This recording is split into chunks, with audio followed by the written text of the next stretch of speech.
Hello everyone, welcome back to my Journalism of the Heart news channel. The story for today is in a rare double interview. Sidonie Dumas, CEO of France's oldest film company Gaumont, and Vice CEO Christophe Riandee, tell us about transforming the storied theatrical business into a major TV player in Europe and beyond. Gaumont, producer of international shows including Lupin, one of Netflix's biggest ever hits, Narcos, the streamer's first global foreign language success, Barbarians and El Presidente, currently has TV outposts in Paris, LA, London, Berlin, Cologne and Rome. The duo discuss corporate growth, their recently announced slate deal with Paramount, and what is next for their hit franchises. The company, which continues to produce and distribute movies, is working on 4 foreign-language series for Paramount+, horror thriller The Signal led by showrunner François Ozon, Lupin, dystopian thriller Desolate Future from Argentinian filmmaker Lucia Puenzo, German dramedy Anywhere from creator Jana Burbach, Bad Banks, and French thriller Impact from Jean-Xavier de Lestrade, The Staircase, Antoine Lecomte's Letitia, and Séverine Weber, Spiral. These originals arrive while Gaumont already has 40 TV projects in different stages of production including Narcos Season 6 U.S., Barbarians Season 2, Germany, Lupin Season 3, France, Damage, UK, for Netflix, El Presidente, U.S., and Totem, France, for Amazon, Kaiser Karl, France, for Disney, and animated series Stillwater, U.S., for Apple. Deadline, tell us how the Paramount deal came about? Why did you choose them over Netflix or another streamer for this deal? Christophe Riandee. Well, we didn't chosen them. They chose us. Paramount approached us around 6 months ago. Given that they're launching around the world, they are looking for partners who have a very good understanding of the streamers, and there is a limited pool of companies like us who produce shows in Europe, Latin America and the U.S. We can produce shows that hit globally for them. Sidonie Dumas. It's very important for us to work with everyone, of course. We started out working with Netflix and will continue to do so. There isn't an exclusive element to the Paramount deal. We are producing shows with Netflix, Amazon, Paramount, HBO, Disney, Apple, and linear broadcasters such as BBC, Sky, TF1, ZDF and more. Deadline, how are the dramas with Paramount being greenlit? Riandee. Each of our offices have their own commissioning power, and a counterpart at Paramount with whom there will be discussion. Paramount greenlights the show internally. Deadline, how lucrative is this deal for you? Riandee. Significantly lucrative, I would say. Deadline, transformatively so. Riandee. I wouldn't say so because we have 40 shows in prep and production with many different streamers in many countries. Deadline, what is your confidence level in Paramount Plus being able to cut through to audiences given the amount of competition there is in the streaming space now? Riandee. It's a new player, so I think they are learning from all the other existing platforms. I'm assuming their adjustment will be quick because there have been quite a few platforms that have come before them. Deadline, Lupin is one of the biggest budget French shows ever, if not the biggest ever. You're re-teaming with Lupin co-creator François Ozon on thriller The Signal. What can you say about the scale of that show and the other shows in the deal? Riandee. Paramount approached us because we have a history of making global hits like Narcos and Barbarians. Season 2 of that is in post and we're writing Season 3 now. Like any other streamer, they want local shows for their local countries mixed in with global hits. That's what we want to produce with them. The Signal is going to be a pretty big project if it's shot in French.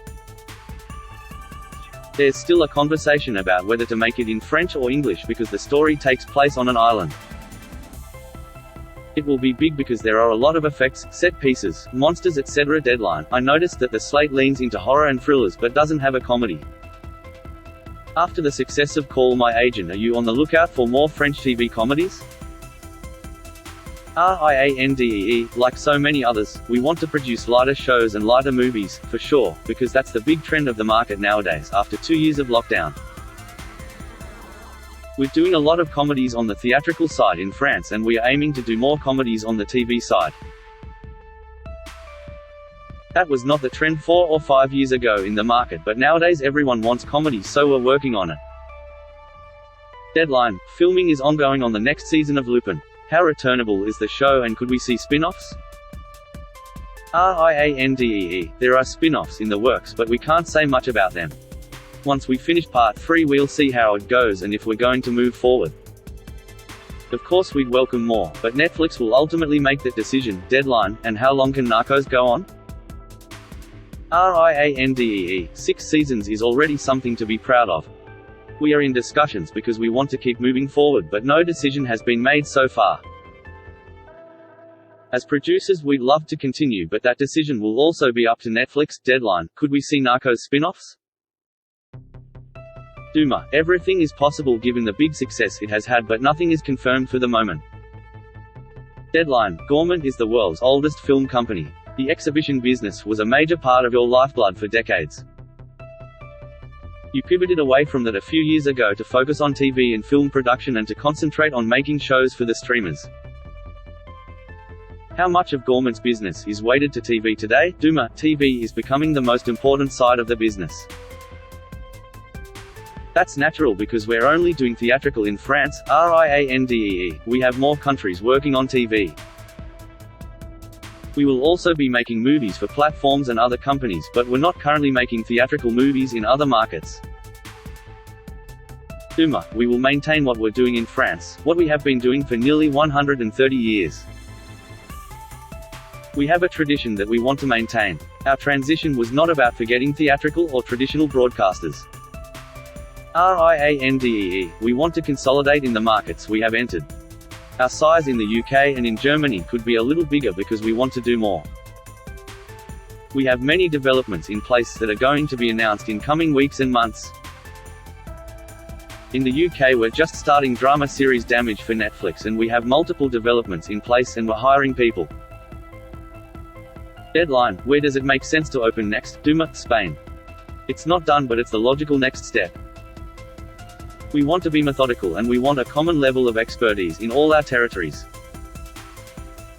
Deadline, will you be looking to sign talent and creatives to production deals? Riandee, whatever makes sense for creatives. Last fall, we signed a deal with Birdman co-writer Armando Bo, with whom we made El Presidente.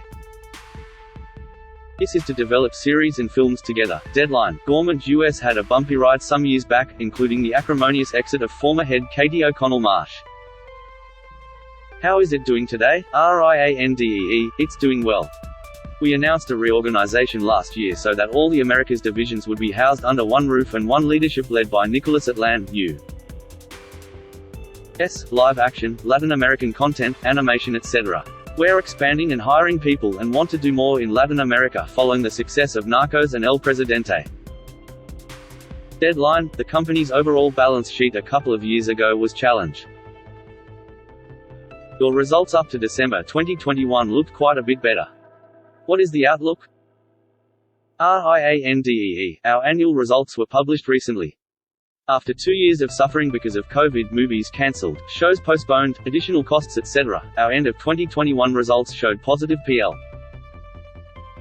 So, we are happy with that. It was a tough 6 months at the beginning of COVID, but we managed to develop a lot during the pandemic. Deadline, and you continue to have an international sales team, right? Riandee, there's an international sales team selling movies and TV, but a lot of our shows are made with streamers who want the world, so our team is relatively small compared to the likes of BBC Worldwide and Sky. Deadline, Hollywood continues to look into Europe and further afield for acquisition and investment opportunities. You've always been a family business. Do you see that continuing? Dumas, Riandee, yes. Deadline, it's certainly a fertile time for international companies. France and French companies are a big part of that. Riandee, I think it's important to note that we're not only a French company. We are also a British company, a German company, an Italian company, an American company.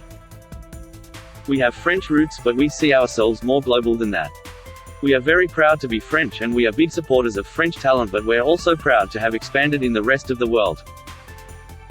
We also support German talent, Italian talent. Frontiers are disappearing and shows are traveling more. We are at the beginning, I think, of another big change. That is all for today news. Please make sure to leave your comment and subscribe the channel below for more news update.